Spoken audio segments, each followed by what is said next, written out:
और यहाँ आपको बताएं कि इस्लामाबाद हाई कोर्ट ने सहाफ़ी अरशद शरीफ की वालदा की जानिब से पोस्टमार्टम रिपोर्ट के लिए दायर केस को निपटा दिया है। अरशद शरीफ की वालदा ने चंद रोज़ पहले कीनिया में कत्ल होने वाले बेटे की पोस्टमार्टम रिपोर्ट के लिए इस्लामाबाद हाई कोर्ट में दरख्वास्त दायर की थी। समाअत के आगाज़ पर अदालत को बताया गया कि रिपोर्ट लवाहिकीन के हवाले कर दी गई है। अदालत ने अरशद शरीफ की पोस्टमार्टम रिपोर्ट के लिए दरख्वास्त निपटा दी है। और यहाँ आपको बताएं कि इस्लामाबाद हाई कोर्ट ने सहाफ़ी अरशद शरीफ की वालदा की जानिब से पोस्टमार्टम रिपोर्ट के लिए दायर केस को निपटा दिया है। अरशद शरीफ की वालदा ने चंद रोज़ पहले कीनिया में कत्ल होने वाले बेटे की पोस्टमार्टम रिपोर्ट के लिए इस्लामाबाद हाई कोर्ट में दरख्वास्त दायर की थी। समाअत के आगाज़ पर अदालत को बताया गया कि रिपोर्ट लवाहिकीन के हवाले कर दी गई है। अदालत ने अरशद शरीफ की पोस्टमार्टम रिपोर्ट के लिए दरख्वास्त निपटा दी है।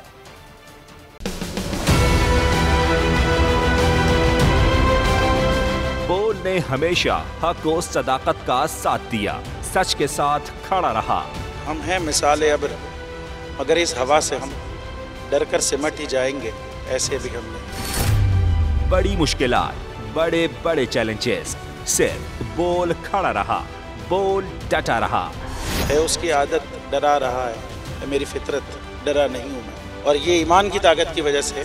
सहाफत पर जब भी कड़ा वक्त आया, सिर्फ बोल खड़ा रहा, आवाज उठाता रहा हकीकी सहाफत के लिए। इंशाअल्लाह अल्लाह बेहतर करेगा, हक बातिल पे गालिब आके रहेगा।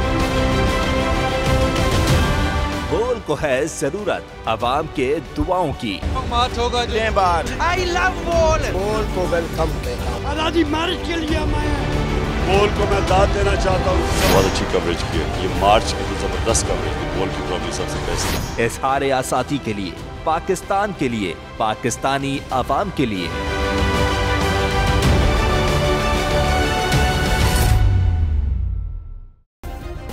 सब्सक्राइब करें और बेल दबाएं ताकि कोई खबर रह न जाए।